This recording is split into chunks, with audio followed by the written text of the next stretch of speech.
1 through 7. He's all the God you need. Now that sounds, I understand, perhaps a little bit presumptuous. You may be thinking, some of you may be, that I do not need any God at all. I have a friend of mine who had a shop teacher when he was in high school who pretty much took the place of his dad. And the shop teacher was a strong humanist. The shop teacher told him, he says, I can't trust in anything, but I can trust in me because I know what I'll do. And he very much centered his life around that, and God broke through in his life and transformed his heart. Not the shop teacher, but my friend who was one of his students. God can and God will and God is all the God you need. So as we take a look at what we need, and even ask the question, what is it that you need? What do you need?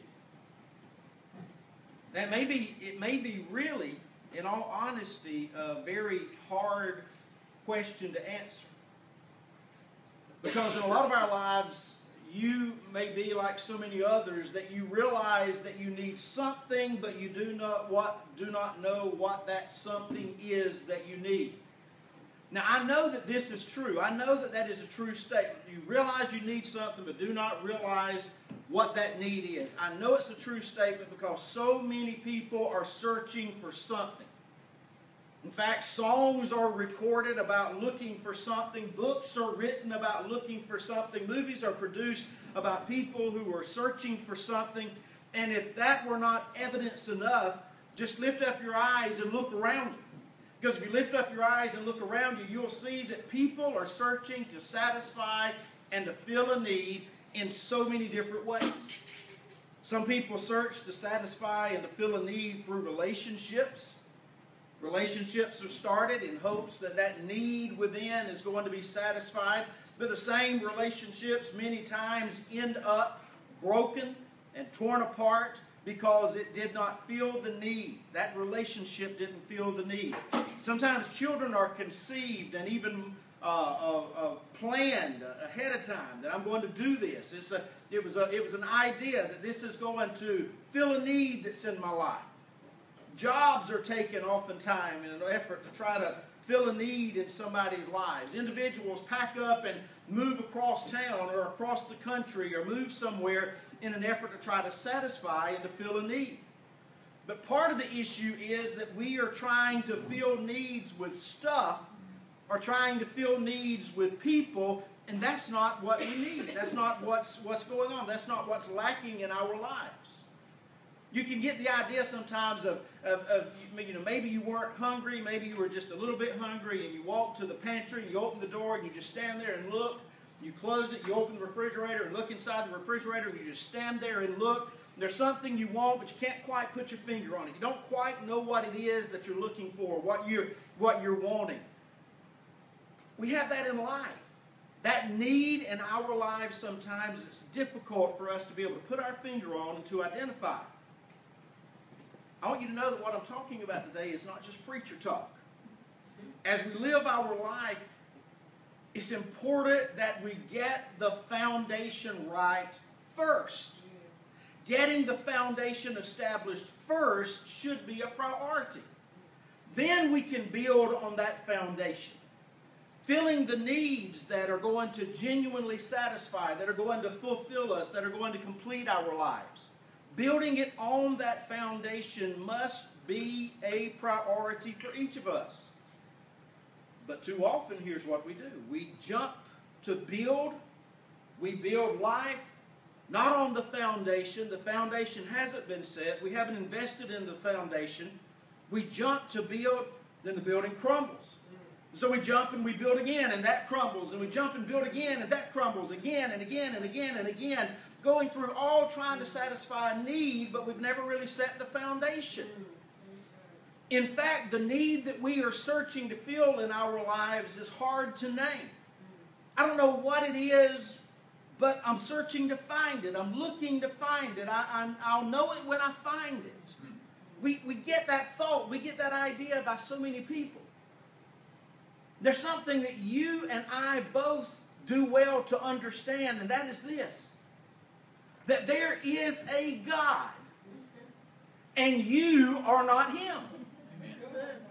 That is a priority for us to be able to wrap our minds around. There is a God, but I am not God. And so many of us try to take the place of God. We want to be the ones who are controlling things. We want to be the one in the driver's seat. I want to tell you a truth today. I want you to understand the truth today, and that is that Jesus is all the God you need. Period. He is all the God you need. I get it that some people may be saying, of all the needs I have, I'm not looking for God to fill any of them. I mean, I get that. I really do get that. Still, you're searching and you're searching and you're searching and you're searching some more. So if that in any way describes you, then give me your ear today. Give me your attention today. Lay down whatever it is that's distracting you for a few minutes and just focus. If you're going through tough times today, just listen and focus. In Isaiah chapter 9, in the very first verse, here's what we find. The chapter, Isaiah 9, opens up, not the entire first verse, but the first sentence in the first verse. Nevertheless, that time of darkness and despair will not go on forever. Now, some of you are in a situation where you think your period of darkness and despair will go on forever. Whatever it is, the situation, it's going to last. It's going to go on. It's going to endure. That this is it. I may as well get comfortable with it or check out because it's going to go on forever. But Isaiah is recording for us that the time of darkness and despair that Israel was dealing with at this time was not going to go on forever. It was not going to continue on forever.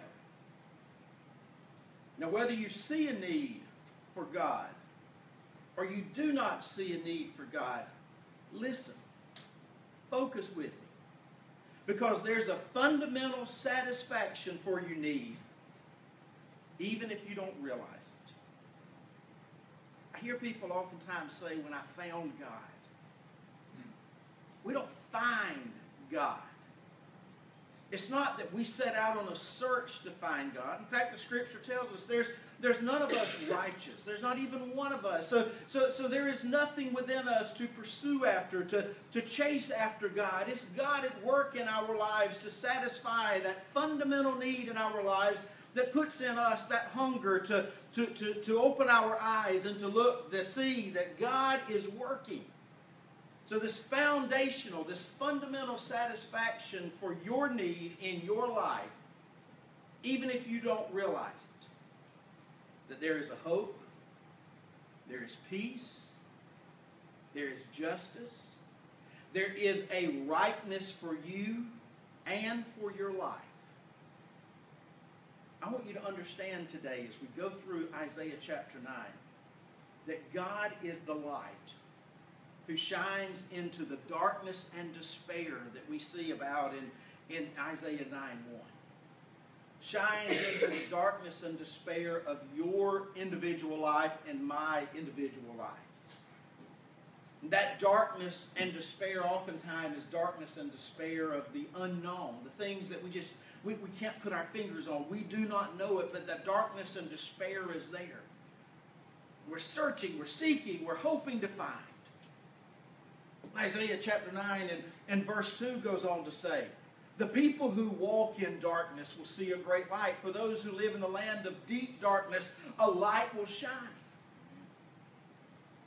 We people, all people, everywhere, from every tribe, tongue, people, and nation, all people everywhere live in that darkness. We walk in that darkness. There was an old hymn that used to have a line in it that we're groping in darkness. And that's really the way it is. We're walking through life in this darkness that overshadows us. Groping in this darkness that overshadows us. And we might even come to the place to where we think, I may as well just deal with it. I may as well just learn to be satisfied with it. That's not the case. And I want you to know that today, that that is not the case. That is not the situation, that we have to come to the place to where we are just satisfied with it. Because I want you to understand from a truth from God's Word that there is a joy that is for you. Amen. Sometimes, because of circumstances in life, you have been convinced, you've been told, you've been trashed, you've been put down, you've been destroyed, you've been kicked, you've been torn apart, and you've been told to satisfy for a life that has no joy. But that is not the case. That is not the truth of God's Word. That is not what we need to understand. Not only will God shine into your darkness, God will give you joy. We look at verse 3 in Isaiah chapter 9. And in verse 3 it says, "You will enlarge the nation of Israel, and its people will rejoice." They. Now, interestingly, they that's used here in the original language in which this was written, the Hebrew language, they is not talking about a specific people of the nation of Israel. They is referring to all of God's people, not a single nation. They will rejoice before you. As people rejoice at the harvest, like warriors dividing the plunder. Look at what he's saying here. Look at what he's communicating here. He's talking about a joy that comes to us that's going to be a time of celebration, just like the celebration that comes over a victory in war, just like the celebration that comes at the harvest time. Just like those celebrations, what he's describing here is a tremendous celebration that's going to come, that joy is just going to be overflowing in our lives. As he's describing this celebration in verse 3, where he's talking about the people rejoicing at the harvest and the warriors dividing the plunder, he's talking about a tremendous time of celebration. It's a celebration that's brought because of victory, the victory of the harvest, or the victory of the battle that's won. Listen, don't miss this. What he is talking about for you is a win. We get so defeated. We get so beat down. We get so discouraged. We believe the lies that are not true. And we need, no more personally, you need a win in your life. Yeah. You're looking for it. You're searching for it. You want to have that victory. You want to be able to celebrate like he's referring to in verse 3 here. You want that to be the case. But let me ask you, how long have you lived under the burden of whatever it is that's holding you as a slave? How long have you lived under the burden of the slave? How long have you ached? How long have you hurt? How long have you suffered? How long have you been in this entrapment in your life? It may be all of your life. That's just the way it is. You know nothing any different except for this ache, this burden, this hurt, this suffering, this entrapment. That's all it is that you know in life. But Isaiah is not through communicating, because in verse 4, Isaiah tells us, "For you will break the yoke of their slavery and lift the heavy burden from their shoulders. You will break the oppressor's rod, just as you did when you destroyed the army of Midian." Look at what he's saying here. You'll break the yoke of their slavery. You'll lift the heavy burden from their shoulders. You will break the oppressor's rod. So, you may be thinking, yoke of slavery? Really? Come on. We're not slaves. I'm no man's slave. I'm not going to argue with you today. I mean, that's not the purpose today, is to engage in an argument. And maybe in your thinking, slavery is harsh. More harsh, really, than you think you might be able to stomach. So, let's just don't focus on the word slavery. What if we focus on a heavy burden? What if we focus on oppression? That may be more palatable for you. I mean, a heavy burden and oppression is easier to swallow, and then if you can swallow it, then you can begin to digest it. So I'm not going to go toe-to-toe with you on this idea of slavery. Just look at the heavy burden and the oppression, because that's what he's talking about here. The point is this, my friends. The point is that when Isaiah spoke these words had to have meaning to the people who heard it at the time. And it did. Because they were under the heavy burden of an invading political power. Maybe you've watched the news and you've seen video that's coming out of Aleppo now. Is that devastating? I mean, as we look at what's taking place, what's happened, and we've heard all of this. We've heard all of this in the news. We've gotten bits and pieces. We've listened to the left and the right argue against and fight against and all of this, even in President Obama's last press conference for this year, before he left to go on their Christmas break in Hawaii. Aleppo came up, and this entire humanitarian crisis that took place in Syria came up. He says that's a burden for him every night, as it should be a burden for all of us every night. Now, we're not in the power position of the president of a country to be able to do something like that, but we can pray about it because these are people who are under heavy oppression. Not so much an invading country, but they're under heavy oppression. But the reality is, if we could shine a light into some of our hearts here today, it would look like those main streets of Aleppo. Battled, bombed, torn apart, desolate, destroyed. Because some of our hearts are that way today. Some of our hearts are just like what we see in those videos that are coming out of Aleppo. Some of our hearts are so beat up and torn up. There are all too many people in life so often who want to kick us, who want to punch us, who want to oppress us, who want to put a heavy burden on us.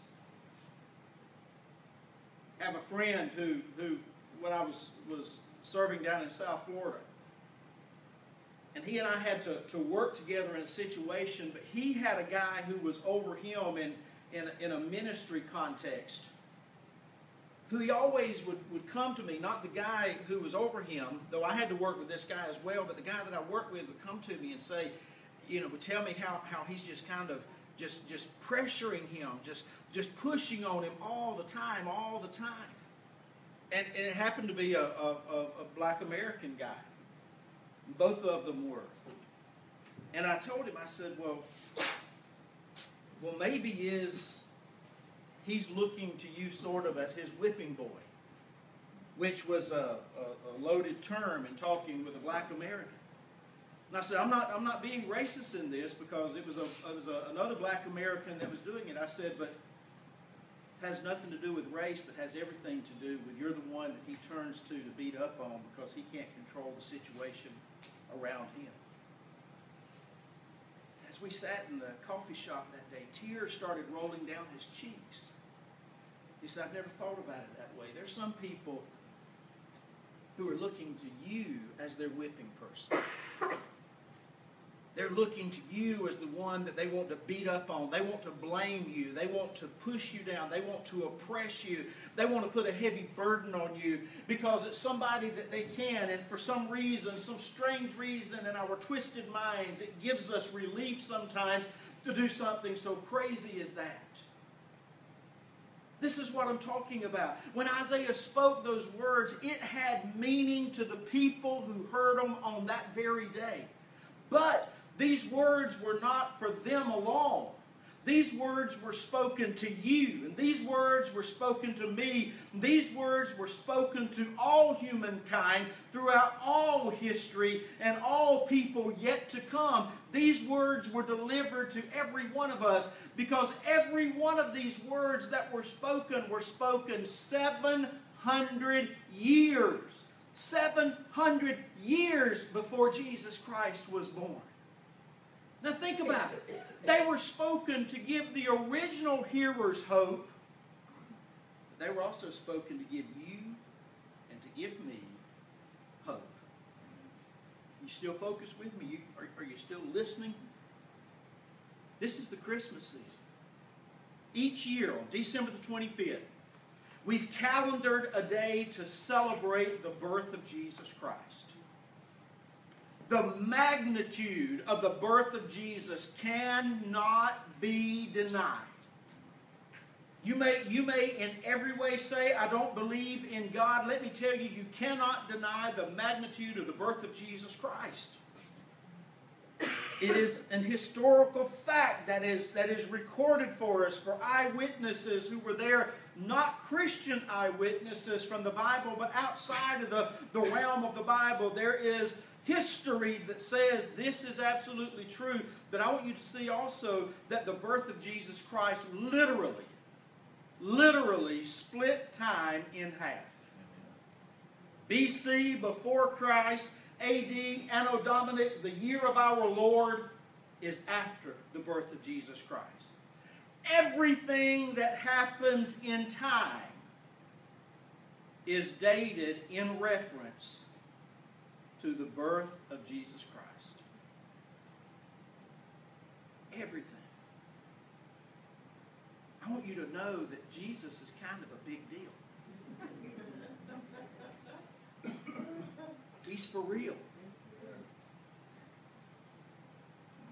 And He really is all the God you need. In fact, as I've already said, these words were recorded 700 years BC, before the birth of Jesus Christ. And it all started with a baby. Now, just as American greed, good old capitalism has obscured Christmas with commercialism, so tragically sometimes the hope of Jesus Christ has been obscured by religion.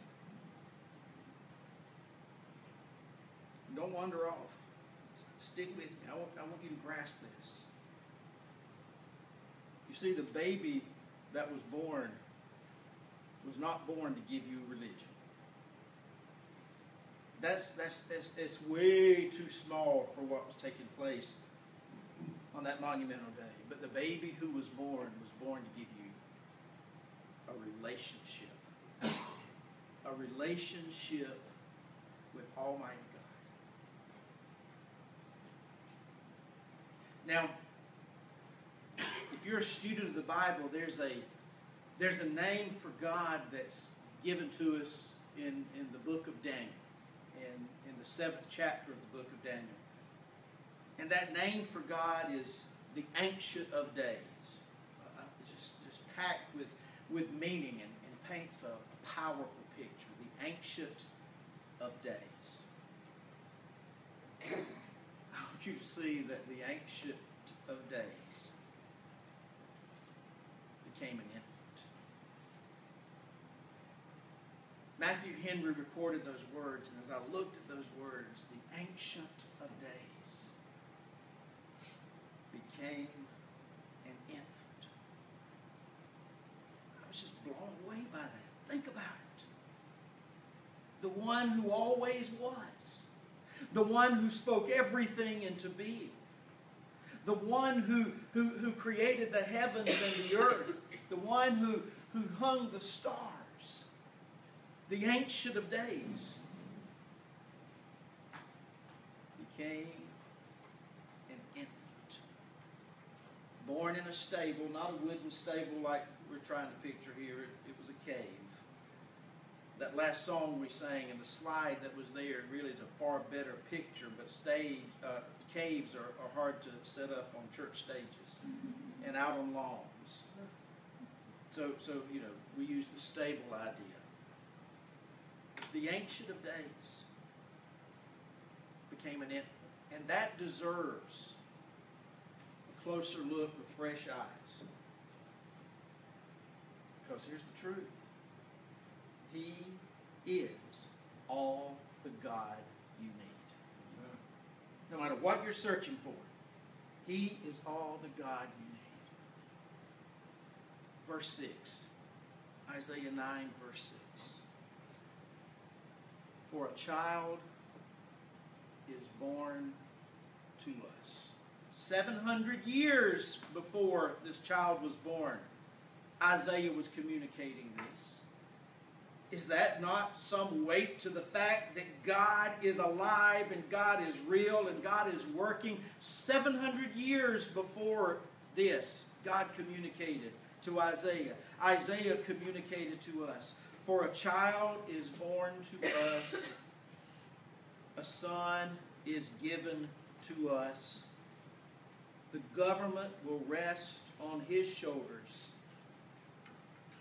And in many translations it says, and he will be called. I want to help you get the correct wording of the way this should have been translated. And he will call him. Now you say, that's not a big deal. Yes, it is a big deal. He will be called. Or he, meaning God. God, the Ancient of Days, will call this baby who was born.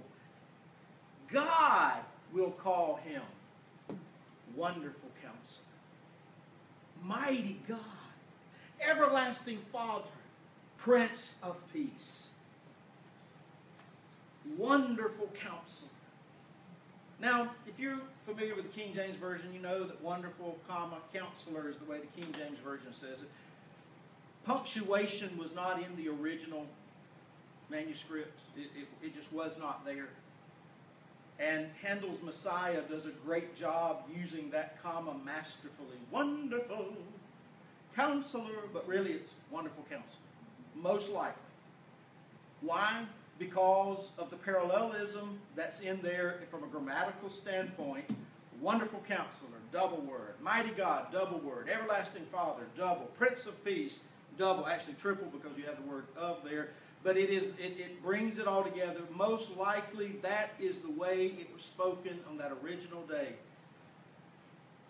God will call him Wonderful Counselor. God will call him Wonderful Counselor. Who is he? Who is this Wonderful Counselor, Mighty God, Everlasting Father, Prince of Peace? Who is it that he's talking about? Well, God called him Wonderful Counselor. Wonderful. The word understanding for us to wrap our minds around meant that he was extraordinary, that he was miraculous, that he was exceptional. This baby that was born was wonderful, but not only that, he was counselor. To counsel is to have a plan, to give advice, to offer counsel. He was the perfect plan maker. The one born, the perfect plan maker. Get this, this applies to you. He sees the end of your life from the beginning. And every day that's in between. Now, if he, the wonderful, extraordinary, exceptional, miraculous plan maker, sees my life from beginning and actually prior to the beginning, to the end and even beyond the end, if he sees that, can I trust him? Can I trust him to give guidance in my life? Can I trust him to be able to lead in my life? He is this perfect plan maker. He is the one who is the counselor who is always with you. Think about it. Think about it. A counselor that's always with you. We don't have to go to a priest somewhere to get the priest to get in touch with on our behalf. No, we go directly to. He's the one who's always there. We have relationship with Him. He did not come to give you religion. He came to give you relationship. And He guides our every step because He is the wonderful counselor. Now, since God is the source of all miraculous events, and that His plans are the wisest counsel that we can follow, then God works through His Son, this wonderful counselor, this extraordinary wisdom God gives Him to be able to pass that plan, that wonderful plan, that miraculous plan for my life and for yours. That's what He wants to accomplish. That's what He wants to do in your life and in my life. He is the counselor. And He is intimately acquainted with the counsels of God from eternity to eternity. And that includes you. And He gives His counsel to His own, to those who know Him. The wonderful counselor is guarding and is looking out for your welfare. Amen. The wonderful counselor has a plan for you.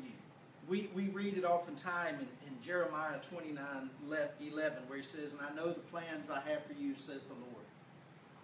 Plans for your benefit, for your welfare, to give you a future and a hope."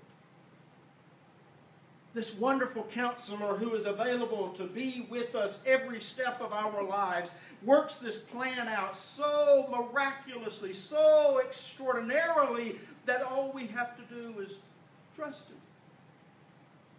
He is the wisdom of the Father.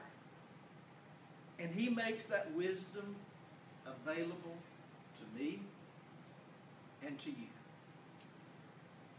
He is the wonderful counselor. And what a wonder. What a powerful wonder. To walk in the miracle of His counsel. He is profound beyond anything that we can imagine. And this wonderful counselor has all the wisdom of the Father. Who is He? He's the wonderful counselor. But He's also the one that God called Mighty God. Might. What is might? What is it to be mighty? To be mighty is to have the ability to do things. That's why we have superheroes. That's why we have the Avengers. That's why we watch Batman and Superman and all of that. We sort of like that mighty ability, this ability to do things. God's so much more. By virtue of His strength, by virtue of His skill, by virtue of His resources, by virtue of His authority, He is mighty. Jesus, the Son of God. God the Father called the baby born Mighty God. Are Jesus and the Father one? Besides the fact that Jesus said in the New Testament, I and the Father are one. Are Jesus and the Father one? God said, this baby born, this wonderful counselor is also mighty God who has the ability to do things. We doubt sometimes. We come to situations in our lives where we think, God can't handle it. This is too big. This is too strange. This is too crazy. God can't handle it. But God said, I call my Son Jesus mighty, the one who has the ability to do things. God. He's powerful, folks. No matter what it is that you are dealing with, no matter what it is in your heart that looks like Main Street in Aleppo, God can handle it. He is powerful, and He has strength. Strength to do whatever needs to be done. Now don't miss this. He's wonderful counselor, and He's mighty God. As wonderful counselor, He makes the plans for your life. As mighty God, He makes those plans work. That's worth the price of admission. Just relieving you of all that burden that you've been bearing. How is this going to happen? That's not your problem. That's God's business. Because not only is He the one who makes the plan, He's the one who makes the plan work. God has a plan for you. So who is He? He's wonderful counselor. Who is He? He's mighty God. Who is He? God said He's the everlasting Father. Everlasting Father. That is the Father of eternity. He is God. One with the Father, who is from everlasting to everlasting. That's who He is. He's the author of everlasting life. He's the author of happiness and joy and hope in every one of us. He is the everlasting Father. I can tell you as a dad, I love to see my children succeed. I love to see my children filled with joy. I love to see my children walking in the right way. And if it were within my ability, and I knew better than to try to spoil my children, I would give them anything and everything they wanted because I love to see that. As we look at God, we need to understand that God is your Father. Now, earthly kings, they leave their people after a short reign, relatively speaking. But the everlasting Father will reign over you and will bless you forever and ever and ever, and He will never leave you. He will never abandon you. He will never walk away. Regardless of how your earthly daddy was. He is God the Father. He is God the Son, who has promised He will never abandon you, He will never mistreat you, He will never be unkind to you, yet He loves you too much to spoil you. He's personal. He's profound. He's powerful. And He's personal. I was on the rooftop of a guest house in Haiti. And of course, there are no lights. There's no electricity, so there's no lights. There was no ambient competition. And I had taken my mattress. It was such a wonderful night. I'd taken my mattress upstairs and I laid it on the rooftop and slathered up real good in DEET. And I was laying there and the breeze was blowing over me and it was so wonderful. And I couldn't close my eyes and go to sleep because I was just looking at the stars. It's amazing. I mean, there was nothing competing with the stars in the sky. There was no ambient light anywhere. It was all darkness everywhere. And I was just looking. And everywhere I looked, it was phenomenal. I mean, there were stars everywhere. Just you've got the Big Dipper, the Small Dipper, and the North Star, and I don't remember if Venus was there or not, but you've got all of these, and even at this point, the moon had already set. There was not even the moon there to compete. It was just the stars. And I lay there in awe. I love that passage out of Genesis chapter 2 where Moses says, almost as an afterthought, and he hung the stars. Oh, almost forgot. Stars, God did it. And I lay there. And I thought of how big and mighty and awesome and wonderful is God. And He's my Father. And He loves me. And He's personal in my life. And He's real in my life. And I was overwhelmed. An amazing worship time. There were no music. There were no songs. There were no sermons. But it was a powerful time of just worshiping the God who hung the stars. He's got that. I don't worry about the stars. He's got the stars. He's got me.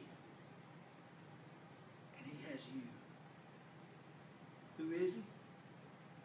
Oh, He's wonderful counselor. He's mighty God. He's everlasting Father. And He is, contrary to what your notes say at this point, He is Prince of Peace. Now, what is a prince? A prince is a ruler, a leader, a captain. You know, the king would be the one in the palace, but the prince was the one who was working. The prince would be the one who would go out with the troops. He was the king in training, so to speak.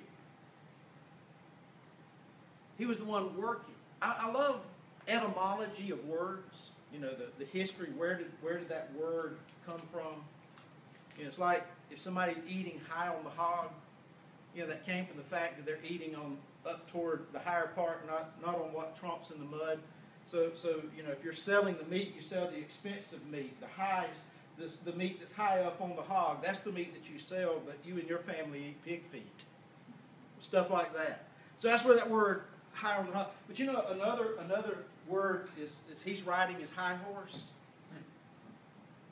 The history of that, the etymology of the word of the phrase high horse, is that when you go into battle, you have a horse that's short, low to the ground. I mean, you don't want to rise up above everybody and be shot, but you also want a horse that's agile, that'll be able to go under limbs and trees and to be able to make it around. But if you're on a parade route, you take out the high horse. If you're riding a high horse, you're not up to business. You're just all about show. He's the prince. He's up to business. The business of peace. Matthew Henry, another one of his amazing quotes. I love Matthew Henry. Matthew Henry said, "He preserves the peace, commands the peace, nay, He creates the peace in His kingdom." The Prince of Peace. If we could walk the streets of Aleppo and go into those orphanages that are in abandoned buildings because parents have been killed, with all of the war and this humanitarian crisis that the whole world should be ashamed that we've allowed this to happen. We could talk to those children who lay awake at night and listen to the bombs crashing around them, who have grieved the loss of their mother and their father and maybe even their children. If we could ask those kids, what is it that you want? I suspect that we would hear them say what they want more than anything else in this war-torn time is peace. Peace. I just want some peace.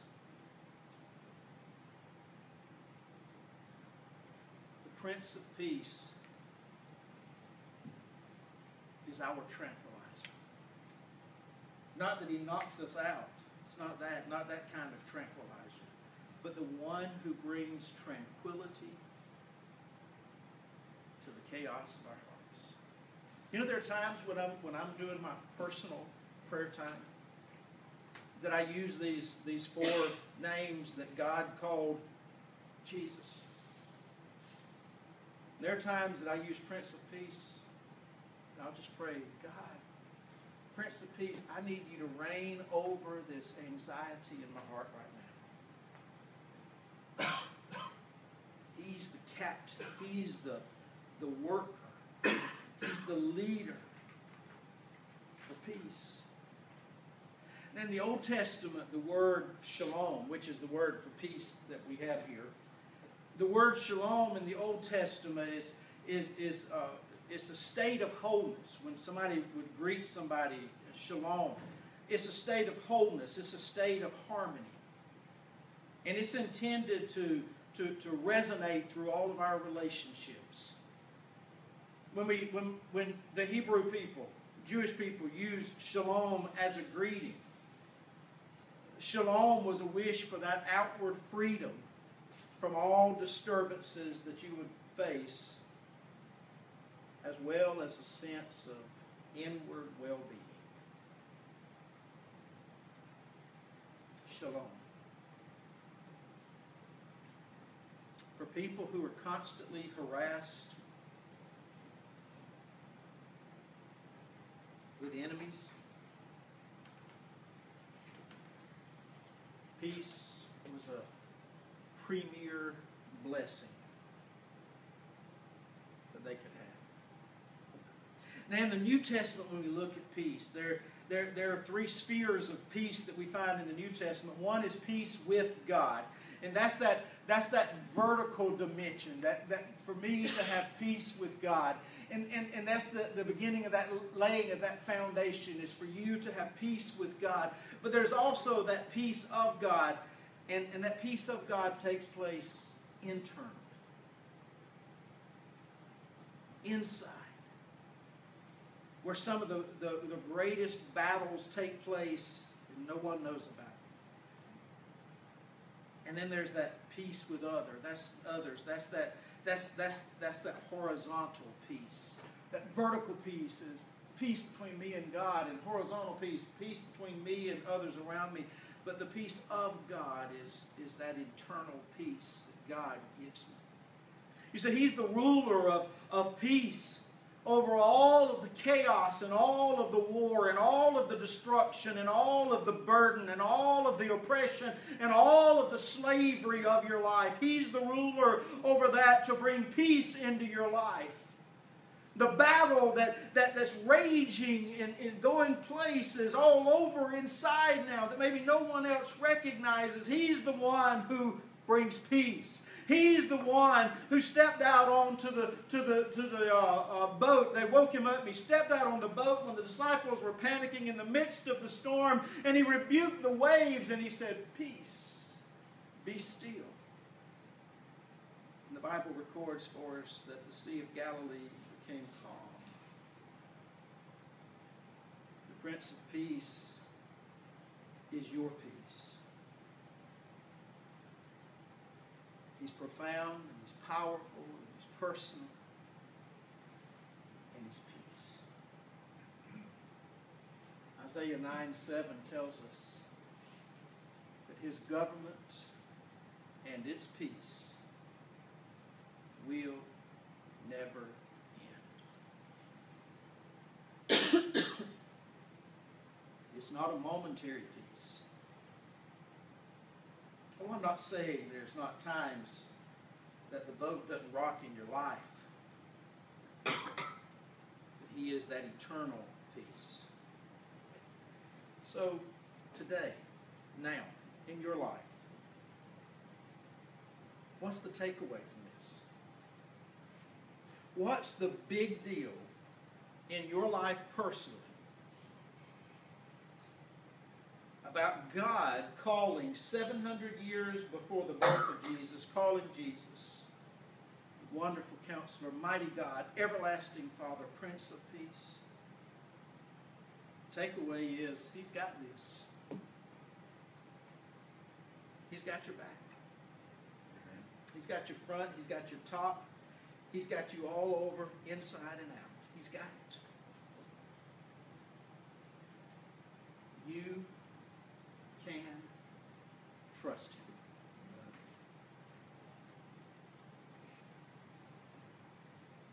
Him.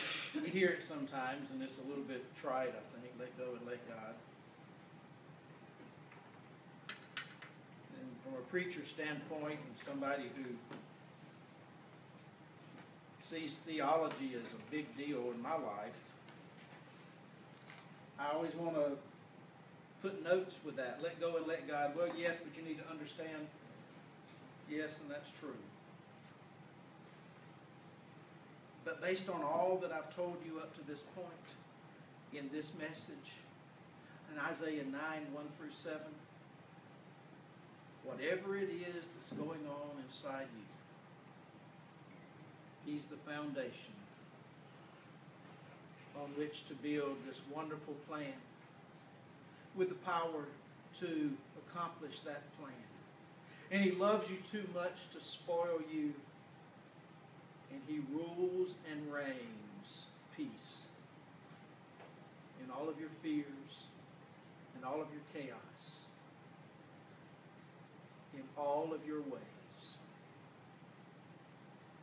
Trust Him. So, do you? Will you? Right now?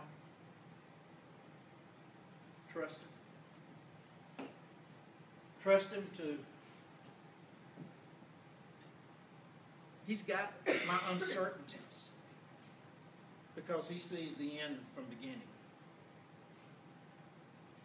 He knows what roadblocks and what obstacles I have. He's my personal counselor, my extraordinary counselor who walks with me. He's got the ability to do whatever needs to be done. And He's the Father who will never leave me.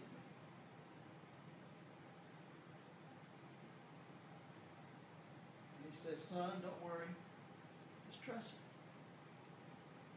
I've got this. And it makes the journey from where I started to where He wants me to be all the more magnificent. And I just trust Him. In a world that says, don't just stand there, do something, God says, don't just do something, stand there.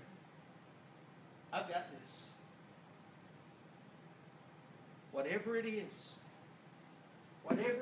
that you're dealing with, whatever it is that you're struggling with, whatever it is that you're fighting with, whatever has your heart and your inside looking like Main Street Aleppo, God says, trust me. Because God called Jesus Wonderful Counselor, Mighty God, Everlasting Father, Prince of Peace. He can handle it. Our Father, our musicians come now, and we have an opportunity to respond.